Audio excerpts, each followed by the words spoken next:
Hi everybody, welcome and thank you for joining us today for this open house. My name is Mark Hopkins. I am a fellow guitar player, singer-songwriter, Berklee music advisor, and Berklee alum. Today we have the pleasure of having Rick Peckham in for this guitar open house. Rick is the assistant chair of the guitar department at the main campus, as well as a huge part of the guitar curriculum for the online school. Not only authoring courses and everything, but has a lot of input for the courses that we offer, the teachers that teach the class. So what we're going to do is, today we're going to have Rick do a presentation for about 20 minutes or so, and then we're going to open up the floor to questions at the end. So feel free to shoot something out. If you have a guitar question or a music question in general, shoot that out and Rick will answer you. So without further ado, I'm going to pass it on to Rick. Thanks, Mark. Yeah, I've been at Berkeley since 1986, and in the guitar department there I started off in the ear training department, working there on the curriculum there, and then moving on to performance studies, where I worked in some improvisation classes and some harmony classes. And since 1991 or so, I've been happy to be in the guitar department working with Larry Bayonne here in the Berkeley campus of, well, the Berkeley campus. And let's see, I'm here today to really preside over this open house along here with Mark and talk to you about Chords 101 and 201. And if I were you, well, I'm just going to try to guess what your question would be. You'd probably wonder, what are these courses designed to do, and how will they help you as a guitar player? So hopefully I'll be able to address that and answer your questions sufficiently, and Mark's going to take some questions later on, and we'll be able to do it that way. I guess first thing I'll do is talk a little bit about Chords 101 as to what the curriculum it is. Well, I'll answer my questions there. It's designed to teach you functional voicings, what I call the big seven. Like, well, major 7, dominant 7th, minor 7, minor 7 flat 5, diminished 7, major 6, and minor 6. In many places all over the neck. As a matter of fact, on the Berkeley campus yesterday, I was sitting in on an audition of an entering student, and he was doing a great job, but part of the audition we were asking about 7th chords. Well, just to see what the fluency level was. And we asked him to play D minor 7, so he played a D minor up here, and he knew that it wasn't really a minor 7, it was just a minor triad, so he got this down.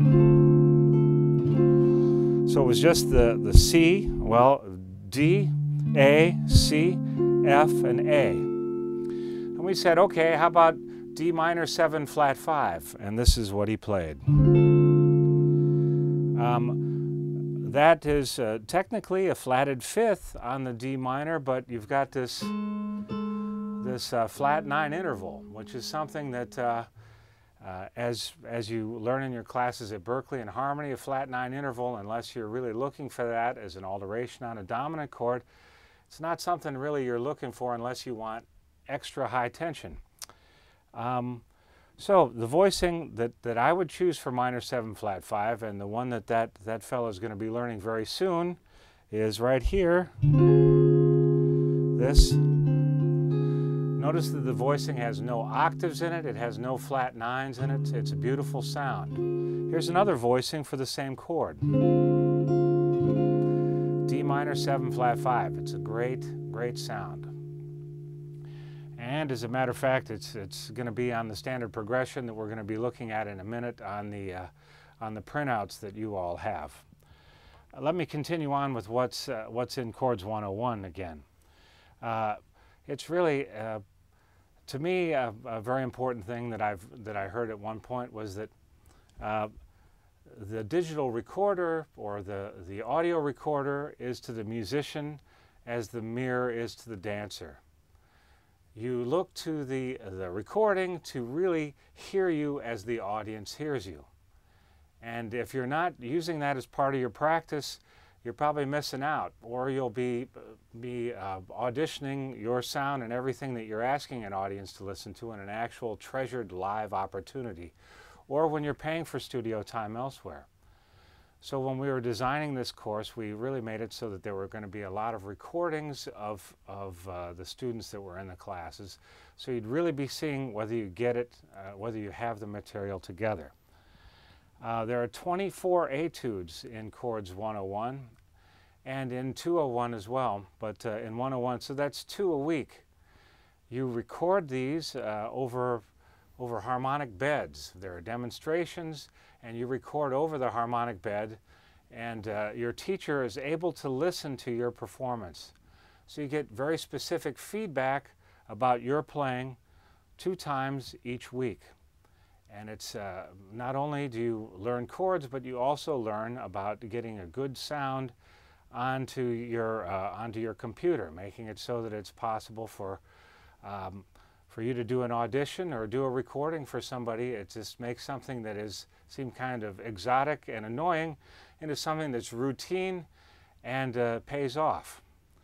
Let's see, what else could I tell you about it? You get specific feedback, and I'll talk about some of the feedback that comes up very frequently later if we have time. Another thing that I didn't imagine at first is the capacity to interact with other students all over the world. When these classes are set up, it's usually with around 19 or 20 people. And these people are from all over the world. Sometimes they're just on the other side of your town. Other times they're on the other side of the world with a completely different time zone. And the capacity to swap files, in addition to talk about gear. Of course, there's always talk about gear. That's fun. But there are lots of opportunities to interact musically and find out about cultures in other countries and music there. Let's see. So that's a little bit of what it's designed to do. It's supposed to enhance your relationship with harmony, to make it so that when you're working on your own project or projects of others, that you're playing voicings that fit and sound great. And instead of having to reinvent the wheel, you'll have used the magic of the computer, the infinite patience of the computer, just to repeat and allow you to drill and practice until you've got the material cold under your fingers. You make a recording that your teacher's able to listen to, your fellow students are able to listen to, and then we move on. Let's see.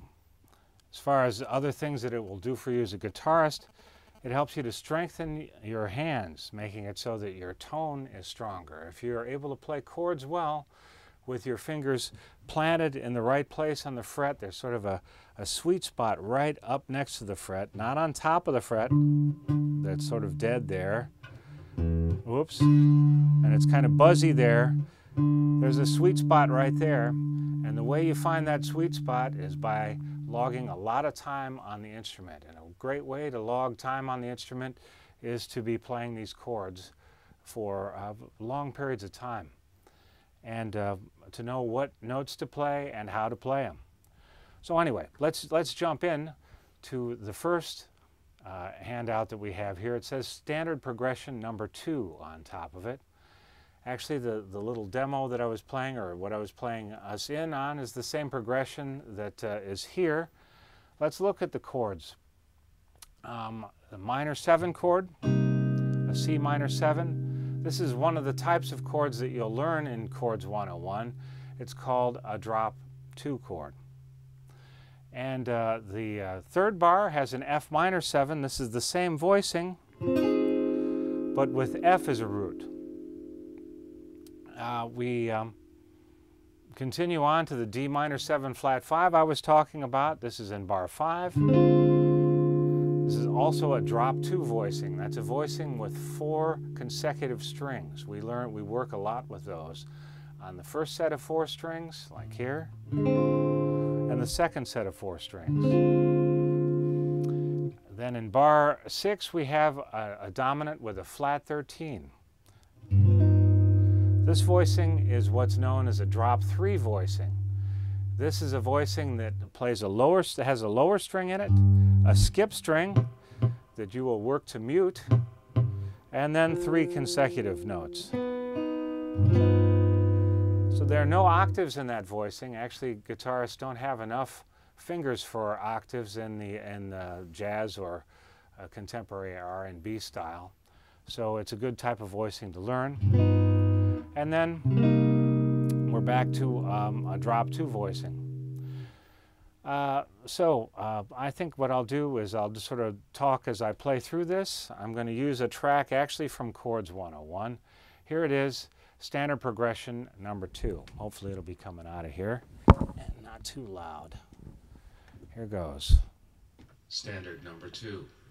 1, 2, 3, 4. Bar 3.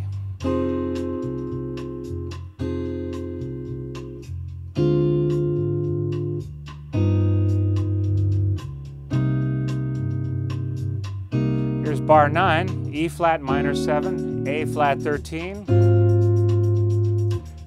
D flat major 7, bar 13.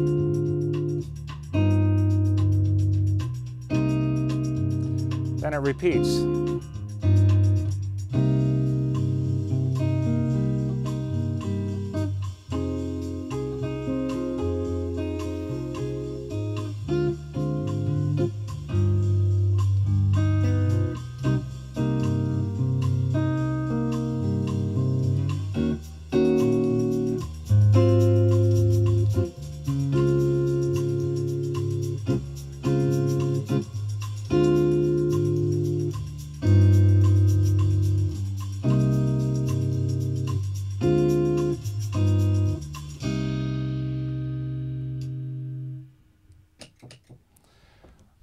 If you look at this sheet, it actually says Lesson 9, Etude.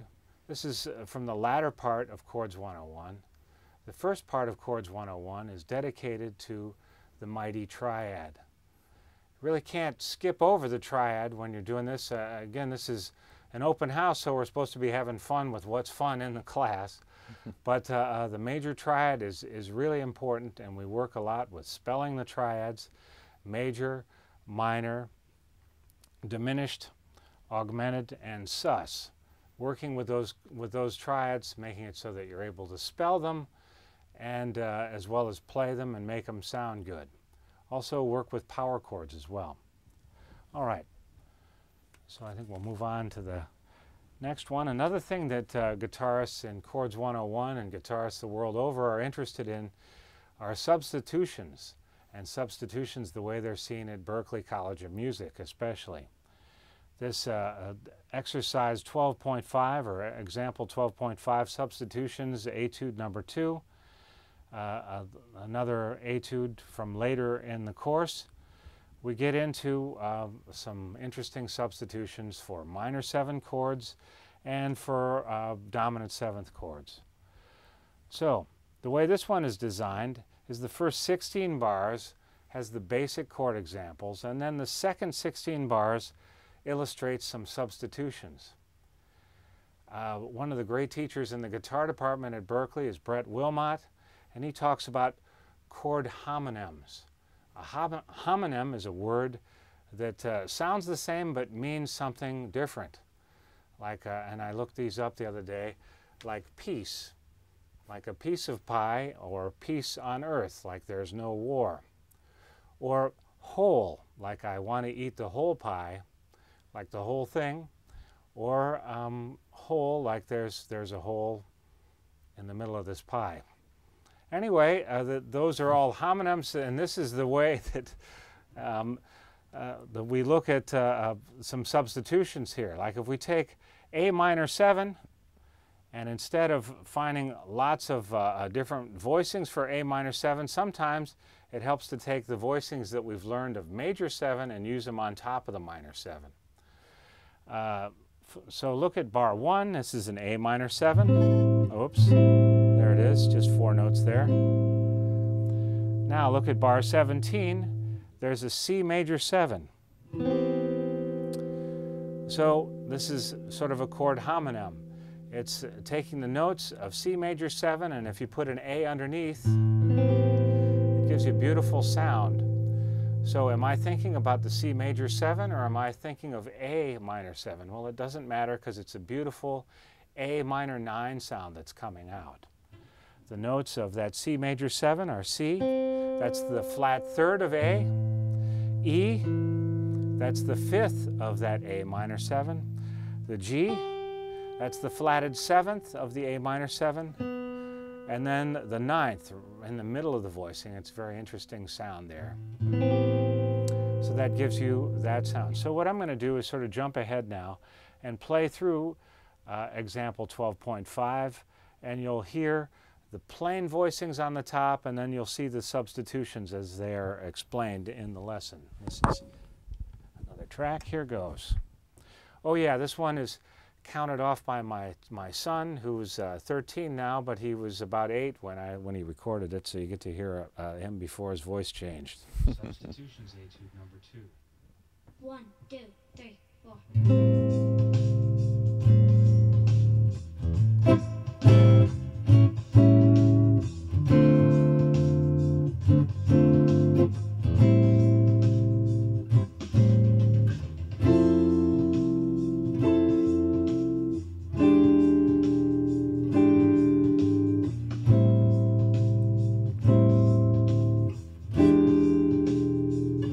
Now the subs.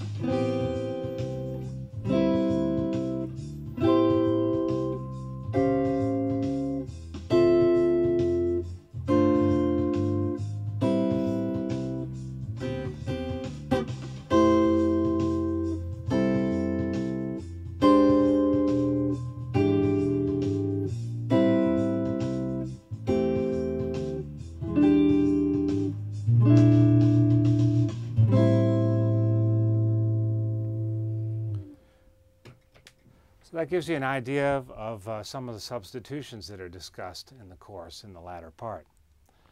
This one involves the major 7 from the flatted third, like A minor 7. Next time you see A minor 7, try C major 7 and see what happens. Another interesting substitution is if you play a major 7 flat 5 voicing from the third of a dominant chord, as it happens in bar 20 on the sheet if you see it there. It says A7 in bar 20, so typically this would be the A7, but the voicing I'm using is a C sharp major 7 flat 5. C sharp is the root, G is the flat 5 from C sharp, the C is the enharmonic major 7, and then the third of C major 7. But if I put an A underneath it again, you have an interesting sound for A7. So work with that one. Okay. Let's go on to the next thing, chords 201. Chords 201 picks up where 101 leaves off. There's an emphasis on more advanced harmony involving scales like melodic minor, harmonic major, diminished, and whole tone. The basic focus is on inversions and chord melody, two things that are, sort of the dark arts of guitar. If you're interested in really digging in deeper, they're there waiting for you, those inversions. And I have lots of exercises and etudes that'll help prepare you to play those in real-life situations. There are also some stylistic forays, and we're going to get into one in a minute, but let's talk about the chord melody idea here first. My Buddy. This is a song from 1922, and this is a beautiful, beautiful melody, a little older style than what we were just listening to, but it sounds interesting with some jazz-influenced harmony. This is an example that appears like all the examples in both classes where things are in traditional notation, with chord blocks and tablature. The idea really is if you're interested in having this material under your fingers, you've got to want to not know it to not learn it. It's right there on the sheets with demonstrations where it's played exactly as it is on these sheets. And it appears as chord blocks, standard notation, and tab. So here, and the fingers are found on the chord blocks. Hopefully I have it on the right track here. Let's try. This is My Buddy.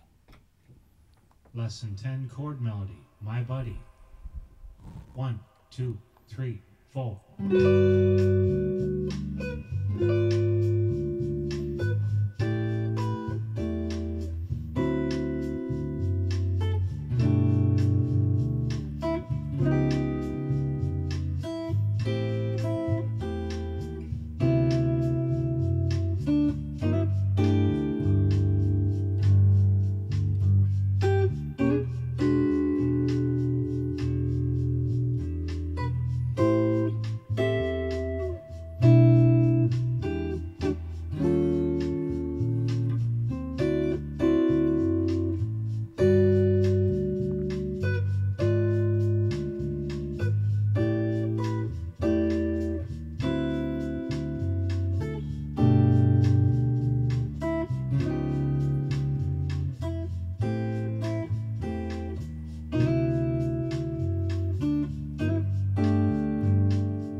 So that's meant to be a palatable way to really work on all of these advanced voicings. When you play them, they sound great in this style, but they'll sound great in any style. The idea is to work on having control of balance of the voicings, making it so the melody is coming out louder than the rest of the chord, or that there's a fully balanced sound. There are a lot of subtle things involved in playing a chord melody well. It takes a lot of repetition, and there are a lot of examples that appear in Chords 201 that make it so it's possible to play real songs with an interesting backing track, and you can just play this stuff over and over again until it's comfortable under your fingers. Okay, so I think I'm going to switch instruments now. All right. Thanks, Mark. You're welcome. One of the great things about getting to do a second course in chords is we're able to make some forays into some different styles. There are some Latin things which really sort of were touched on in the My Buddy arrangement. But also was able to get into some open G tuning. There are some interesting tunings that happen on the guitar. It's one of the unique things about the instrument. One of the things about jazz, a lot of times jazz players are kind of encouraged to look at the guitar as a piano with only 6 strings on it, or a saxophone without ease of playing melody so well. But there's a rich tradition of guitar music that can only be played on the guitar. I mean, you can reach down on a guitar and just change the instrument up by switching the tuning peg around, and that's what we do here with open G tuning. That's what we're going to be talking about here with this next etude. Open G tuning involves, well, let's talk about the good news first. Second, third, and fourth strings are left alone, so you don't have to worry about those. Those will be able to play major triads or minor triads. But the first string, the fifth string, and the sixth string are all tuned down a whole step. Now I've used a tuning box here, so I think I'm not going to demonstrate that, but so these three, so to go across, it's low D, this is down a whole step, the A goes down to G, so D, G, and then three normal ones, D, G, B, and then high D there. So I'm going to put a little distortion here. Growing up in Ohio in the 70s, trying to figure out how to play guitar with Rolling Stones records was pretty impossible, not knowing about this open D business. I was listening to Goat's Head Soup and Exile on Main Street, these albums. This was before Start Me Up, I guess, but you know, if you know Brown Sugar.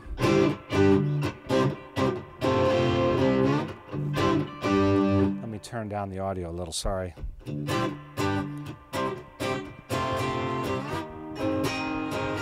It's very easy to play from one major triad, from the 1 chord to the 4 chord.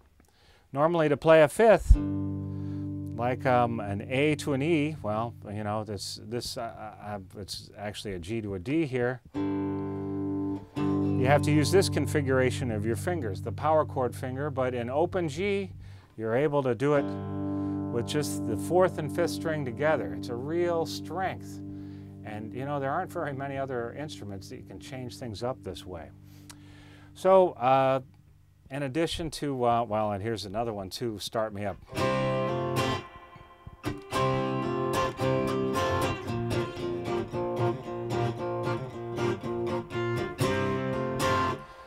Anyway, I don't have Keith Richards' moves, but those are his notes. Those are his notes. Anyway, so let's take a look at open G blues with a bridge.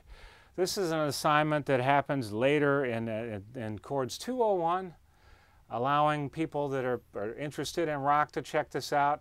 It's an optional assignment. If you're interested in jazz primarily, don't worry. There's something where you take, I think it's Days of Wine and Roses in a couple of keys, the progression from that, and move it around. So if this turns you off, there is another optional assignment that happens here. But let me run through this. This is track 26. I'm just going to turn up the track a little bit. Hopefully the balance is all right. Feel free to monkey with it if you want. Okay. Okay. All right, here goes. Lesson 8, Assignment 1. Open G, Boogie Blues with a bridge. 1, 2, 3, 4, 1, 2.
Okay. Nice.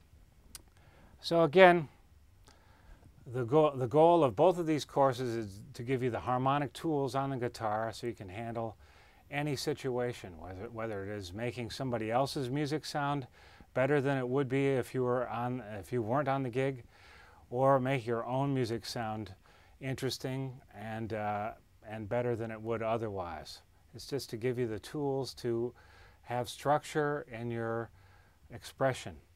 So creativity with structure, it's an unbeatable combination. Okay. Absolutely. Great.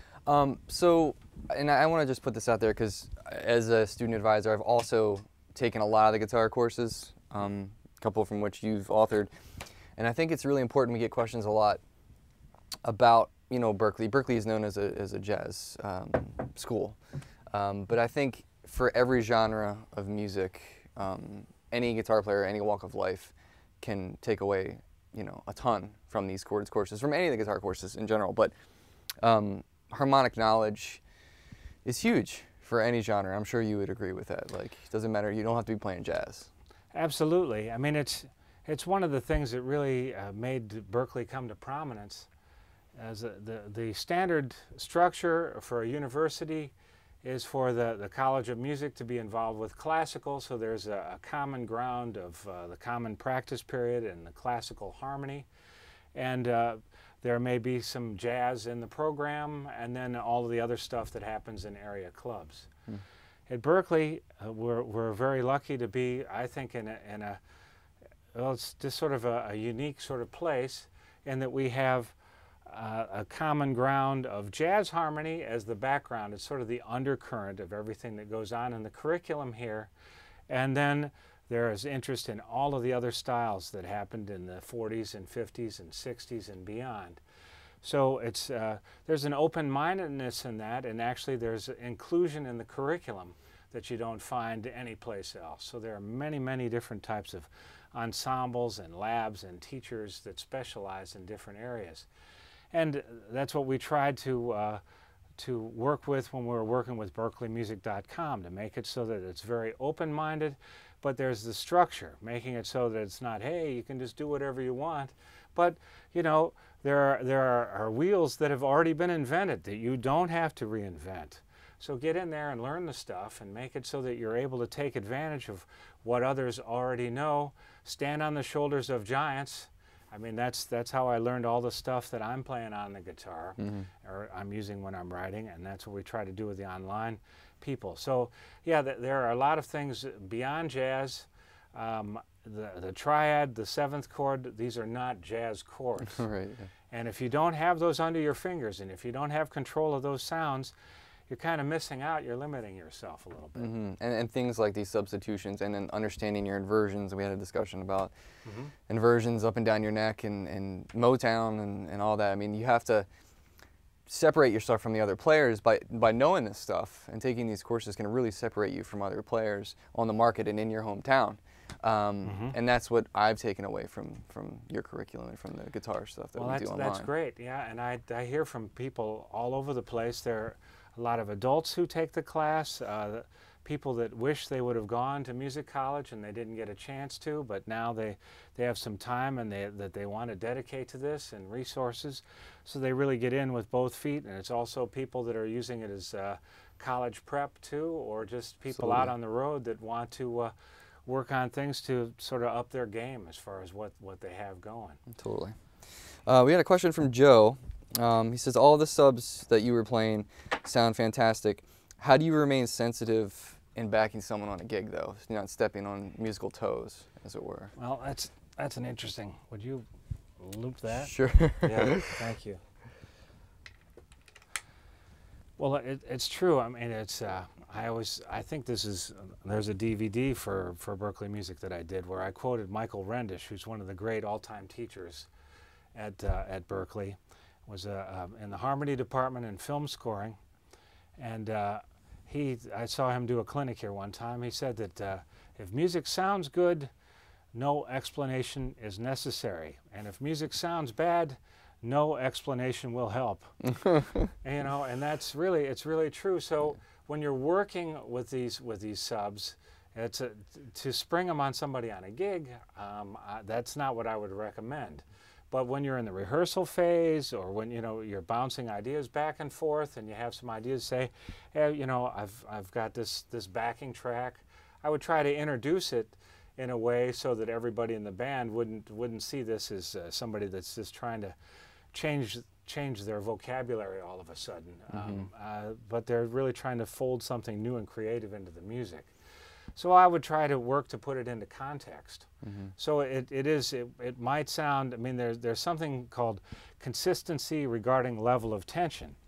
And if everything in the song is triadic, and you take something and put a seventh and a ninth on top of it, it's going to sound out of context.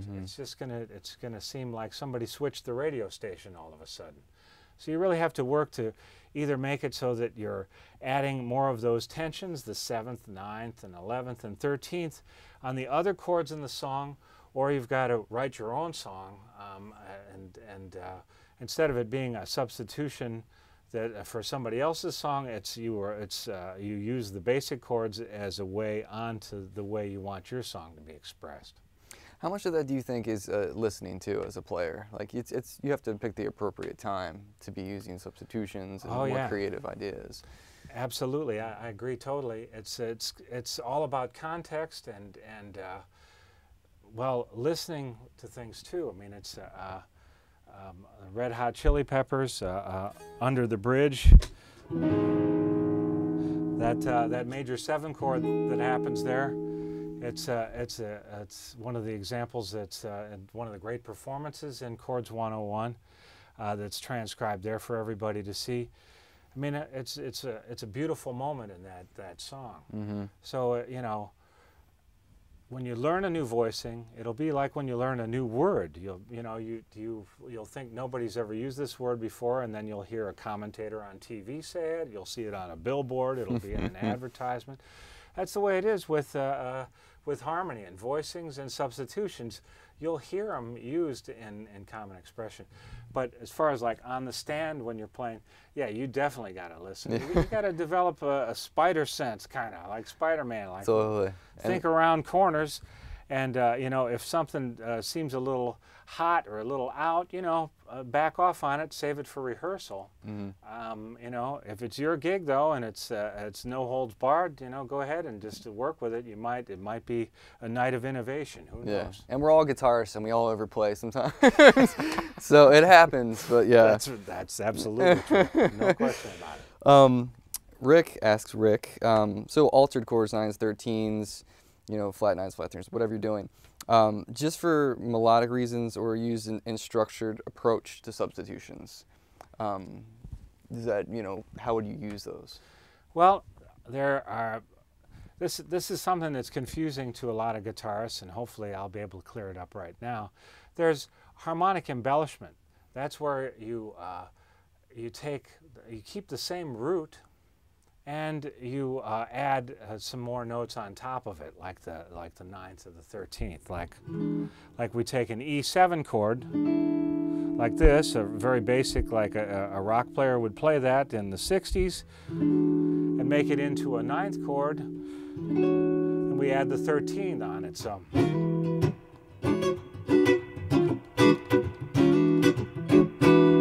Something like that.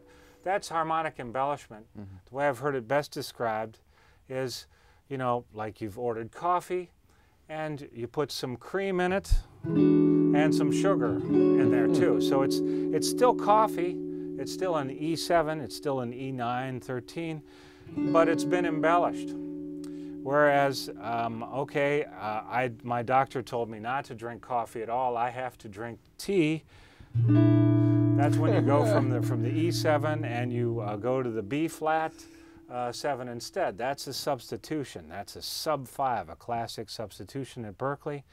And the reason that's possible, just to say it in a quick, simple way, is the 3rd and the 7th are the most essential voices of any, or tones of any chord. So that's a G sharp and a D with the E. These 3rd and 7th, if you invert them and make the 7th into a 3rd and 3rd into a 7th, we've got a B flat chord there. So with the G sharp is then harmonically an A flat, the flat 7, and D, the former flat 7 of the E7 is now the third of this chord. So instead of having this chord go for 2 bars to an A minor,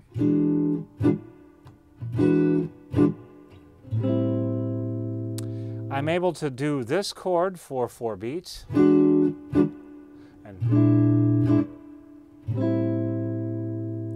I also added the flat 5 to it. That's something that sounds great with a sub 5. So this is something that takes drill and practice to get, but I think it's important to think about the difference between harmonic embellishment, which is like adding cream and sugar to coffee, and a sub, where you change the root of the chord, basically, and really restructure things.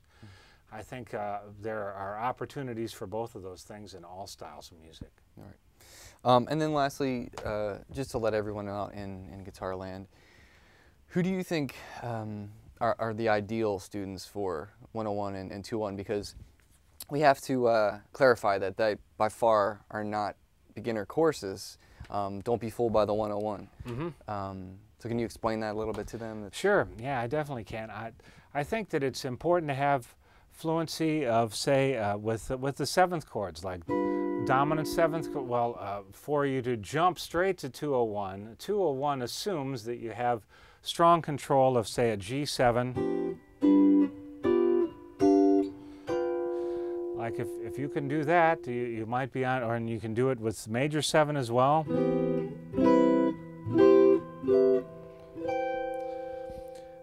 And that takes a lot of work and you have power with triads as well, like being able to take triads across the neck, like this is a C major with the root on the top, on the bottom, 5th on the bottom, 3rd on the bottom, root on the bottom. So you can,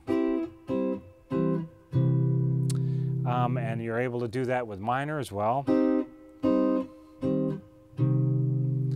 If those are areas of fluency for you and you're able to spell all these chords and play them well, then you might think about going to chords 201, but that is a college course. Don't be fooled by the 101. That's a great way to say it. You need to log time, giving yourself a chance to understand what's going on with the spelling of these chords, what's the difference between chord tones and tensions, the difference between embellishment and substitution, this sort of thing.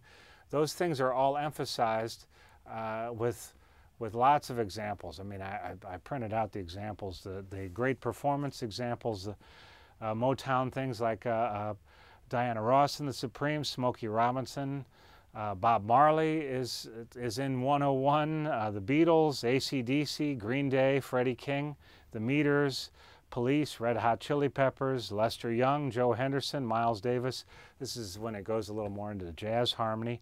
Medeski, Martin and Wood, Al Green, Charlie Parker, James Brown. All of those are demonstrated as being, you know, chords 101 vocabulary. Chords 201 vocabulary involves more with the alternate tunings and the Latin players. It starts out pretty heavy on the inversion side of things. So sometimes people take 201 and then they have to switch to 101.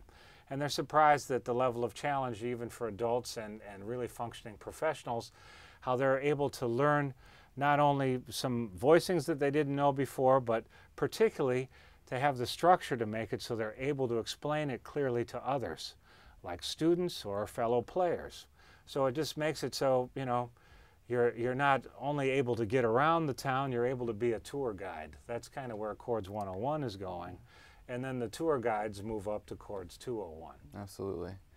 Well, thanks so much for being here today, Rick. My you guys, the guitar courses, I mean, I've been playing for over 20 years, and I took 101 like last year, and it doesn't matter what level you are, you can dust off your chops. You really can, and it's important. It's the best musical guitar education I've ever had.